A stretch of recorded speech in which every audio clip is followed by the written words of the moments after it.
வணக்கம் நேர்களே. நாம் தொடர்ந்து ஜந்தர் மந்தர் போராட்டத்தை பற்றி நமது சேனல் வழியாக செய்திகளை சொல்லி வந்தேன். நீங்களும் பார்த்து ஆதரவு கொடுத்தீர்கள். பல கருத்துக்களை பகிர்ந்து கொண்டாலும் இன்று இந்திய ஊடகங்கள் அனைத்தும் டெல்லி ஜந்தர் மந்தர் நோக்கி இருக்கின்றன. ஏன் தமிழ்நாட்டில் கூட இது வரைக்கும் எந்த சேனலும் ஜந்தர் மந்தர் நோக்கி பார்க்கவே இல்லை. எல்லாமே அவங்க தமிழ்நாடு லோக்கல் பொலிட்டிக்கல் ஷோ தான் பேசிகிட்டு இருந்தாங்க. நம்ம சேனலும் சில சேனலும் தான் ஜந்தர் மந்தர் விஷயத்தை தொடர்ந்து நாங்கள் உங்களுக்கு அப்டேட்டாக கொடுத்துட்ருந்தோம். ஆனால் நேற்று பார்த்தீங்கன்னா எல்லா சேனலும் ஜந்தர் மந்தர் நோக்கி தாங்க இருந்துங்க. லைவ் டெலிகாஸ்ட் அது இது நாங்கள் நடக்கிற மேட்ரு எல்லாமே நீங்கள் பார்த்துருப்பீங்க.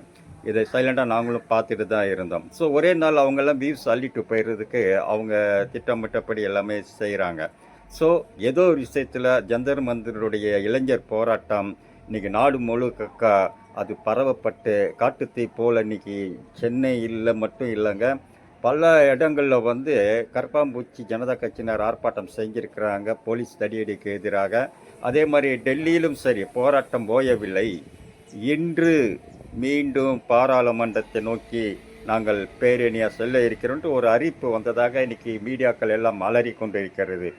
ஆம் நேயர்களே, பிஜேபி அரசு இந்த போராட்டத்தை மிக லேகுவாக அடக்கிவிடலாம் என்று தான் முதல்ல எண்ணியது. போக போக இந்த போராட்டமானது சோர்ந்து போகிற மாதிரி சூழ்நிலை தான் வந்தது. ஆனால் சோனம்பாங்களுடைய உண்ணாவிரதம் இதுக்கு பெருவாக கை கொடுத்தது.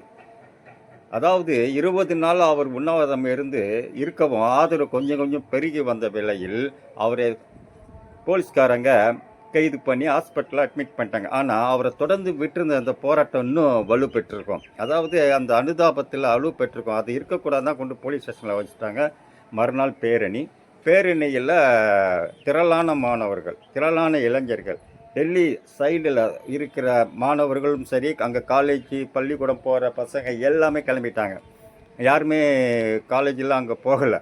அதே மாதிரி பார்த்திங்கன்னா அந்த பக்கம் இருக்கிற பெற்றோர்கள் அவங்க எல்லாமே நிறைய பேர் வந்திருக்கிறாங்க. சமூக ஆர்வலர் பஞ்சாப், ஹரியானா போல ஸ்டேட்லேருந்து நிறைய பேர் வந்திருக்காங்க. அதனால் போராட்டம் வலுப்பெற்றது. நீங்கள் பார்த்துருப்பீங்க.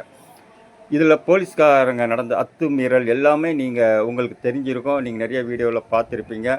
குறிப்பிட்டு சொல்லப்போனால் இன்றைக்கி காலையில் ஜந்தர் மந்தரில் அபிஜித் சிக்கே ஒரு பேட்டி கொடுக்குறாரு. அதில் சொல்கிறாரு, இது முழுக்க மோடிக்கு தெரியாமல் நடக்கல. அவர் உத்தரவு பேரில் தான் மாணவர் மேலே தாக்குதல் பண்ணியிருக்கிறாங்க. அமைதியான பேரணியை சீர்குலைச்சிருக்கிறாங்க. ஸோ இதுக்கு முழு காரணம் இந்த பிஜேபி அரசு தான். அதே போல் இவங்க இது வரைக்கும் கோரிக்கையை ஏற்றதாக தெரியல. நாங்கள் போய் எங்கள் கோரிக்கையை ஏற்றுக்கிறோம், வாங்க பேசலாம்னு சொல்லி அவங்க கூப்பிட்டப்போ நாங்கள் போனப்போ, அதாவது ஒரு பவர் நிறைந்த ஒரு மினிஸ்டர் தான் வேணும் அப்படின்னு சொன்னப்போ இப்போ நாங்கள் பார்த்தாங்க. அவங்களும் பரிசீலிக்க தான் சொல்லியிருக்காங்களே, யாரும் இதில் இறங்கி அவங்க செய்கிற மாதிரி இல்லை. அவங்க ரொம்ப ஆணித்தரமாக இருக்கிறாங்க. ஸோ அதனால் இந்த போராட்டம் இதோட முடியாது, தொடர்ந்து நடைபெறும். ஏற்கனவே அவர் அபிஜித் உண்ணாவிரதத்தை தொடர்ந்து வந்த வேளையில் திரு சோனமாங் அவர்கள் வேண்டுகோளுக்கு ஏற்று அந்த உண்ணாவிரதத்தை கைவிட்டார். ஏன்னா அவ்வளோ பெரிய போராட்டத்துக்கு தலைமை தாங்கணும், அங்கே வழி நடத்தணும், பல பிரச்சனை இருக்குது, முடங்கக்கூடாது, நான் தொடர்ந்து உண்ணாவிரதம் இருக்கிறேன், நீங்கள் மேற்கொண்டு வேலை செய்யுங்கள் என்று சொல்ல போய் அவர் அந்த உண்ணாவிரதத்தை கைவிட்டு இப்பொழுது ஜந்தர் மந்தரில் நேற்று இரவு 1 மணிக்கு மேலே எல்லாம் கூடியிருக்காங்க. அங்கங்கே காயப்பட்ட இளைஞர்கள், சாப்பிட்ட இளைஞர்கள் எல்லாம் மெதுவாக மீண்டும் அங்கே தங்கி இருக்கிறார்கள். தங்கி இன்று காலையிலிருந்து ஆர்ப்பாட்டங்கள் நடத்தப்பட்டு இருக்கின்றன.